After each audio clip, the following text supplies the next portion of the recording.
हमारे साथ बहुत ही प्रतिष्ठित और सम्मानित साथी मंच पर हैं और यहाँ जितने लोग बैठे हैं इन्होंने बहुत सी सरकारें देखी हैं और राजनीति के कई उतार चढ़ाव इन लोगों ने देखे हैं।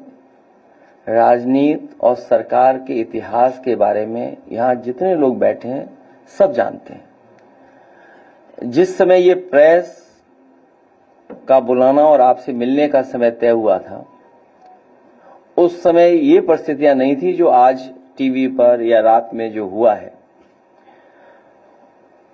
समाजवादी पार्टी ने पहले भी कहा और फिर मैं दोबारा कहता हूं कि जो सरकार फैसला लेना चाहे, ठोस कदम उठाना चाहे, जहां से आतंकवाद शुरू हो रहा है, जहां से आतंकवाद की घटनाएं हो रही हैं, उन्हें खत्म करने के लिए और जड़ से समाप्त करने के लिए, आतंकवाद को जड़ से खत्म करने के लिए जो सरकार फैसला लेना चाहे, सरकार के साथ समाजवादी पार्टी है। जिस समय जड़ पे हमला होगा, ये जो टहनियां दिखाई दे रही हैं वो अपने आप सब समाप्त हो जाएंगी और सीमा की सुरक्षा के लिए हमेशा सजग रहना पड़ेगा। सजग रहते हुए ही सीमा की सुरक्षा हो सकती है और कोई भी चूक की गुंजाइश नहीं हो सकती।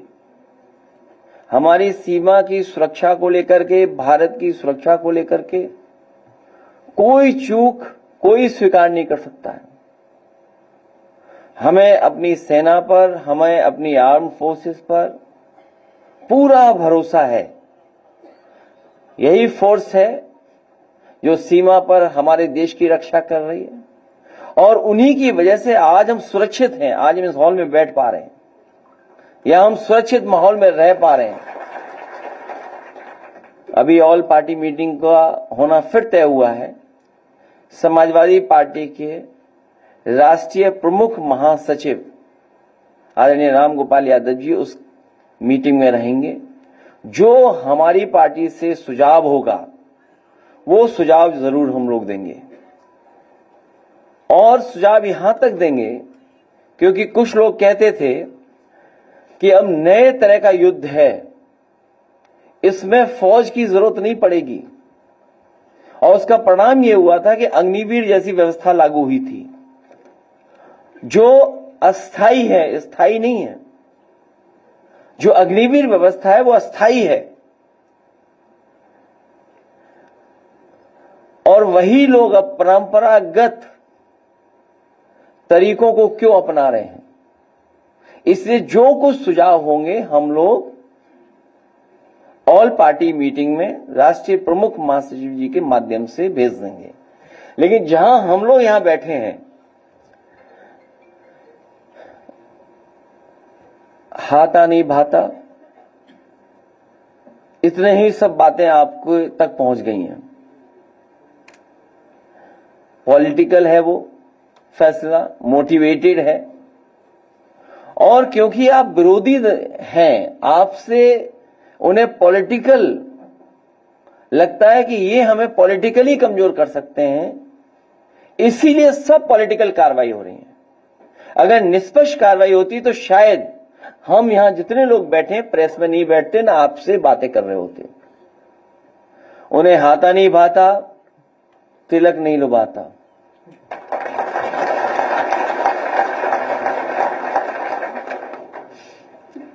और वो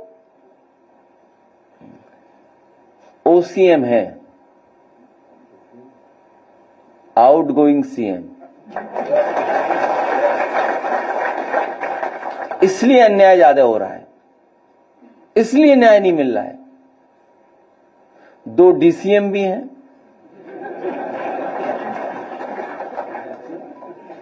डिप्टी सीएम, एक ओसीएम, 2 डीसीएम। मान लीजिए उपाध्याय जी का परिवार हमारे साथ यहां है, और ये सवाल पहली बार नहीं हम लोगों ने खड़ा किया। याद कीजिए वो समय, जिस समय हम लोग, आप लोग बात कर रहे थे, हमारे साथ ही बहुत सारे लोग कानपुर देहात पहुंचे थे। एक परिवार जिंदा जला दिया था।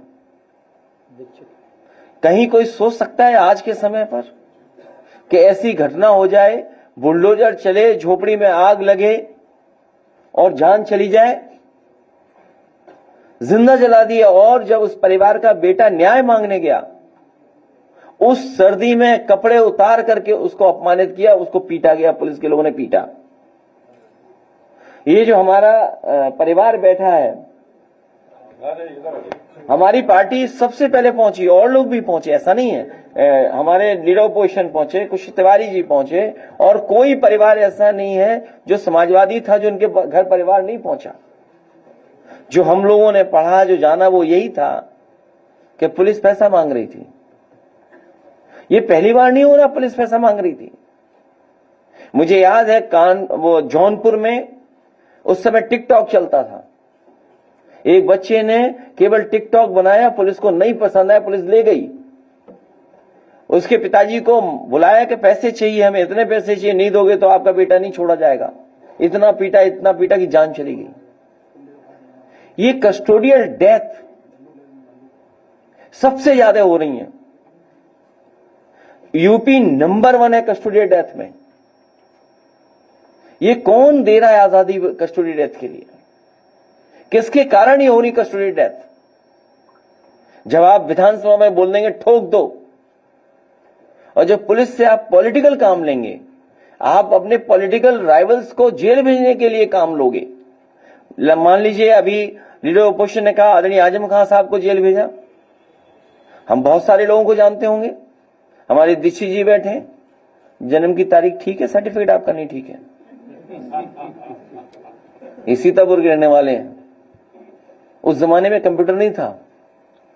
डेट ऑफ बर्थ कोई कहता था होली से पहले, कोई होली के बाद, कोई दिवाली से पहले, दिवाली के बाद पैदा हुआ, वही कहानियां बन जाती थी, वही तारीख बन जाती थी। और रमाकांत यादव, कितना पुराना मामला। इरफान विधायक, हालांकि प्रजापति भी जेल में है। अभी उसका परिवार, जब हमें राज्यसभा का चुनाव था उस समय मिले परिवार के लोग मुझसे आए, बोले कि हम बड़े संकट में हैं। मैंने कहा क्या हुआ?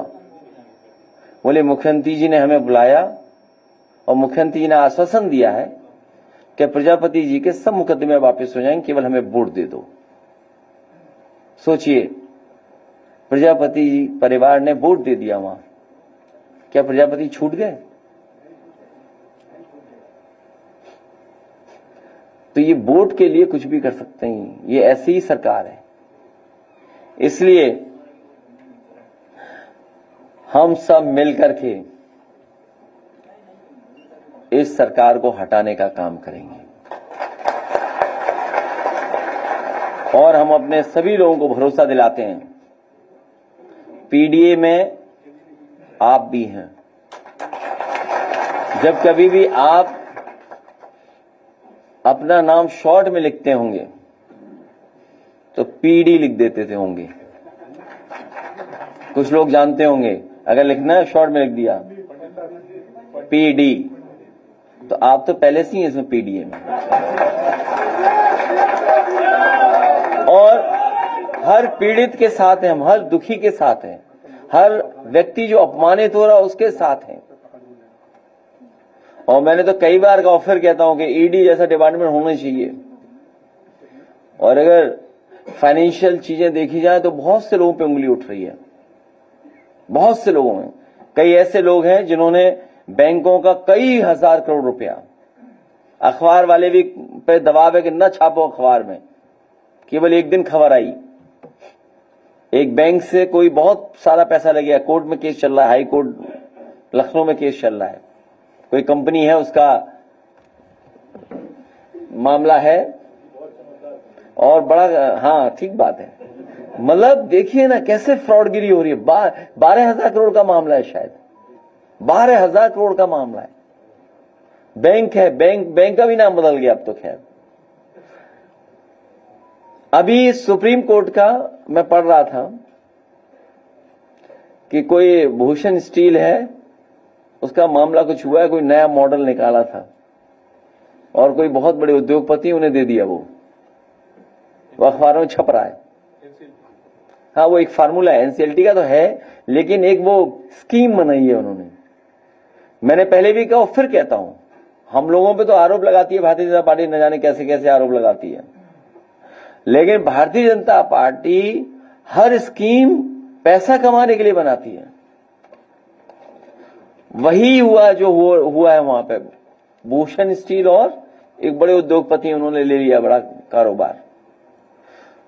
इसीलिए मैं कह रहा हूं कि इनके अपने लोग सब आजाद हैं, पॉलिटिकल लोगों को ढूंढा जाता है कि इनको कैसे फंसाया जाए, कैसे जेल भेजा जाए। उसी में कुशल तिवारी जी, आप जानते होंगे, फंसा दिए गए आपका भी परिवार।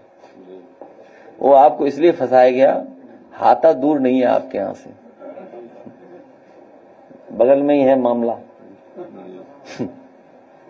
तो इसलिए आपको फंसाया जा रहा है। आपको बिल्कुल फिक्र नहीं करनी चाहिए, लड़िए आप, हम लोग आपके साथ हैं। और जहां तक अन्याय की बात है, ये सरकार अन्याय कर रही है। इसके सामने जो आएगा, इन्हें जातियों से नहीं लेना देना, जो आ गया अगर इनके खिलाफ है उसके साथ सरकार से कार्रवाई करा देंगे। चाहे कितना परेशान हुई है अल्पना वाजपेयी जी, सुमित ओझा उनके परिवार के सदस्य, कहां नहीं गई सोचो, हर एक से मिली, पुलिस प्रशासन सबसे मिली, सबको पता है कि घटना क्या है, लेकिन कार्रवाई नहीं कर रहे। सोचिए आप, हर पीड़ित के साथ हम समाजवादी लोग हैं, हर पीडीए के लोग हर पीड़ित के साथ खड़े दिखाई देंगे।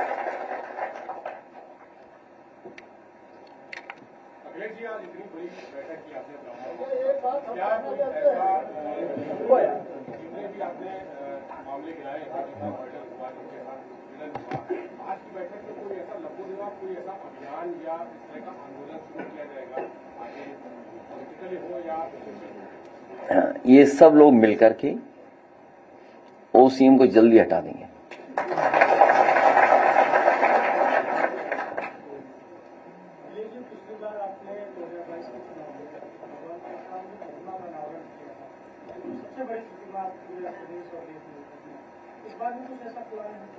इस बार हम लोगों ने वो सुदर्शन चक्र पकड़ा है।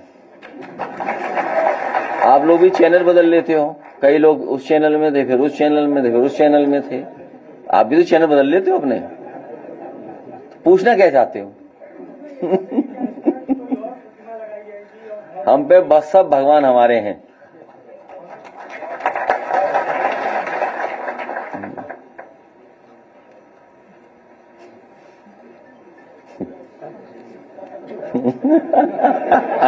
ये इसलिए मुस्कुरा है कि इनका भी चैनल बदला होगा कभी न कभी इन्होंने पहले किस चैनल में थे हाँ देखिए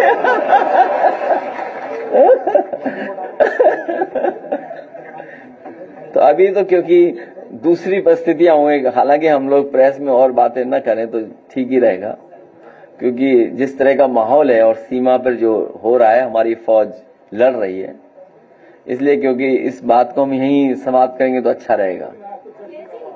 क्यों नहीं, जस्ट नहीं, देखिए ऐसा है, देखिए ये हालांकि हमें कोई ऐसी बात नहीं कहनी है क्योंकि सब सुझाव हमें वहां देने हैं। ये बहुत सेंसिटिव इशू है। जब मैंने कहा कि जड़ पे हमला होना चाहिए, टहनियां अपने आप सूख जाएंगी। लड़ाई लंबी है और भारत को और मजबूती के साथ आतंकवाद का मुकाबला करना पड़ेगा, क्योंकि दुनिया आतंकवाद का मुकाबला कर रही है।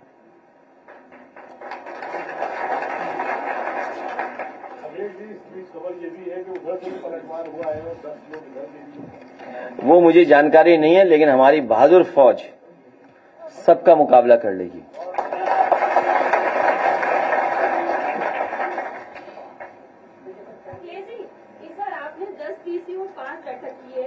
बड़ा करने की साजिश तैयारी की जा रही है, विपक्ष का कहना है।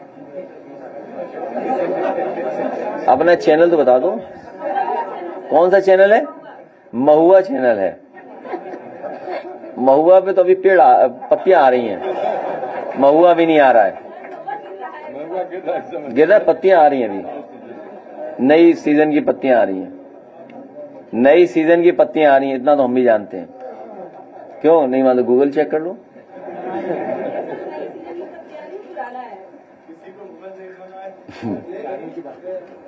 तिवारी हाथा और मठ की जो लड़ाई थी, एक वक्त था कि मठ जो है तिवारी हाथा के सामने बौना हो गया, लेकिन आज जो है जो योगी आदित्यनाथ ये लोग कह रहे हैं कि उसी बात की जीत अभी तक योगी आदित्यनाथ जी तिवारी हाथा के साथ हैं। ये सवाल आपने पूछ लिया तो हो सकता है टी साहब से भी हो जाए।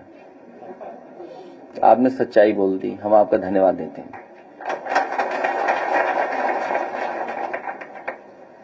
2022 के विधानसभा चुनाव में आपने कई ग्रामीण शहरों को जिम्मेदारी सौंपी थी, उन लोगों को जगह जगह पर जाकर बैठने की, क्या इस बार भी कोई ऐसा? इसमें सब जितने लोग बैठे हैं सब पीडीए पंचायत कर चुके हैं, बड़े पैमाने पर। 27 के पहले क्या पीडीए प्लस शुरू कर रही है?